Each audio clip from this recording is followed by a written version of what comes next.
Charlie Kirk's shooter used the exact same language that Democrats use every day to describe conservatives. We know who radicalized him. I've been waiting for this. So RNC Research, they dropped quite a few clips. You ready to watch some clips? You ready to get pissed off? Because we're about to get pissed off. So we'll start with this. It's the governor talking about catching the suspect, and he goes into that. He also had some really good words for the American public. I would urge you to watch it, from the Utah governor. Very heartfelt speech. He was pleading to young Americans that, you know, you are inheriting this country. We're going through tough times. It's like the 1960s all over again. And, you know, it's unfortunately, you know, the situation that we find ourselves in. It's young Americans that are going to eventually carry this political torch into the future. And, you know, he was just saying, I just hope and pray that young Americans, you know, just find a way to try to somehow, like, not necessarily move past it, but try to find some mutual ground and get back to fucking peace again. But anyway, here, we'll give this a watch. Area with trees on the edge of the UVU campus. Investigators discovered a bolt-action rifle wrapped in a dark-colored towel. The rifle was determined to be a Mauser Model 98 30-06 caliber bolt-action rifle. The rifle had a scope mounted on top of it. Investigators noted inscriptions that had been engraved on casings found with the rifle. Inscriptions on a fired casing read, "Notices, bulges, capital OWO, what's this?" ? Inscriptions on the 3 unfired casings read, "Hey fascist!" ! Catch! ! Up arrow symbol, right arrow and symbol, and 3 down arrow symbols. A that would be second Antifa. Unfired casing read, "Oh Bella Chow, Bella Chow, Bella Chow, Chow Chow," and a third unfired casing I believe read, that's also Antifa. "If you read this, you are gay, LMAO." We are indebted to law enforcement across the state who has worked seamlessly together, local law enforcement. All right, so he goes on from there. He speaks for maybe about 10-15 minutes in total. FBI Director Kash Patel, of course, was there. I want to say he was the sheriff of the county, I think. And he was the special agent in charge of the investigation. I think I got that right. All right, so this is from RNC Research. These are all going to be... Look, dude, there's a bunch of them, man. And this is what Democrats have been saying in recent years, which almost certainly led up to the radicalization of this sniper who assassinated Charlie Kirk. Most of them are pretty small or short. I mean, this one's only about 6 seconds, but I'll just go through them one by one. Let me ask you tonight, do you think Donald Trump is a fascist? Yes, I do. Yes, I do. Unfucking believable. Running for the president of the United States, and she's calling a former president at the time a fucking fascist. All right, here's Tim Walz. The former chairman of the Joint Chiefs of Staff, Mark Milley, said, "No one has ever been more dangerous to this country than Donald Trump, and he is a fascist to his core." Let that sink in, and don't be a damn bit afraid of saying it, because that's exactly who he is. It's unfucking believable. And he just came out either today or yesterday saying some bullshit about, how do we get to this point? This is not what our party is. We've never held these views. He said shit like that just either today or yesterday.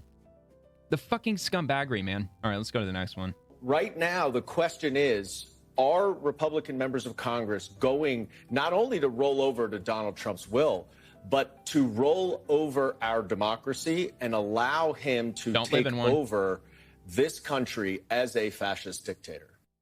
All right, let's go to the next one here. A fascist political... Oh, by the way, this is the Democrat Maryland Representative Jamie Raskin. ...party embraces or refuses to disavow political violence as an instrument for obtaining and maintaining political power in society. So everybody was on Joe Biden's case when he said that there were semi-fascist characteristics of the Republican Party. But I'm sorry, if the shoe semi-fits, you semi-wear it. That kind of sort of looks like a classroom now, doesn't it? Kind of sounds like one. And Democrat Illinois Rep. Delia Ramirez, Here we go with this one. Tomorrow, it could be any of you. It could be anyone who stands against a fascist regime that is threatening a war against its own American cities, against its own Constitution, and against our own democracy. You see, the unlawful actions used against immigrants today will be used tomorrow on anyone who is considered undesirable or a threat to fascism. Because the reality is, fascism always requires a public enemy. And these are all members of Congress, man. These are elected officials in our federal government. This one, Jasmine Crockett, I think it's in audio. Looks like, they have decided that the only way that they can bring about this white supremacy agenda is by diluting the voices of people of color. And so what we have seen is, again, this rogue Department of Justice going out to do the bidding of this Timu Hitler. Timu Hitler, huh? All right, let's go to this one. Last year, Biden compared his political opponents to semi-fascists. Listen to this. In the president's Christmas address, he called for Americans to reject the poison of politics. But last year, he compared his political opponents to segregationists, labeled them semi-fascist. Don't comments like that contribute to political poison? Look, the president is going to call out what he sees, right? That is his job as a president. That was Press Secretary Karine Jean-Pierre. And here's another one. Democrat New York Rep Dan Goldman. And there's no question that Donald Trump has visions, as we saw from his video with the Unified Reich, which was a completely knowing and intentional inclusion in that video. Let's be real here. He is paving the way to become a Vladimir Putin or to become an Adolf Hitler or a Kim Jong-un. That's what he wants to be.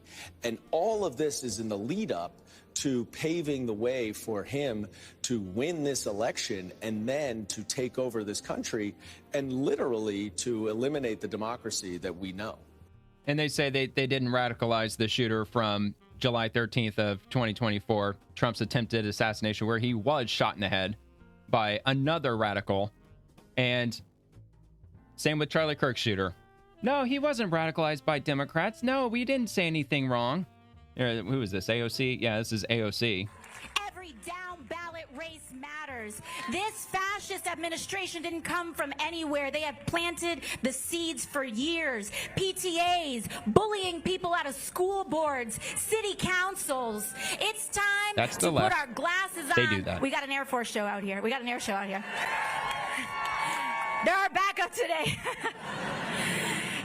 We need to pay attention to every local race on the ballot, Arizona. We're taking the state over. We're taking it back, and we're gonna fight. And you notice how they've got the buzzwords, but they don't have any specific examples in any way, shape, or form. They don't, because they don't. They don't have any. All right, this one, Charlemagne.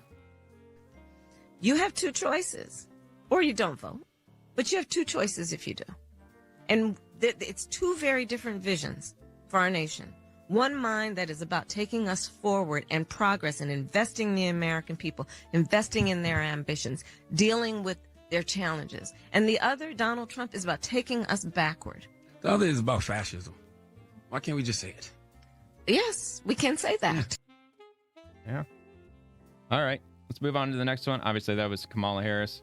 Democrat Wisconsin Rep Mark Pocan. Trump is taking the role of the fascist authoritarian and wants to scare the shit out of you by painting a dystopian America.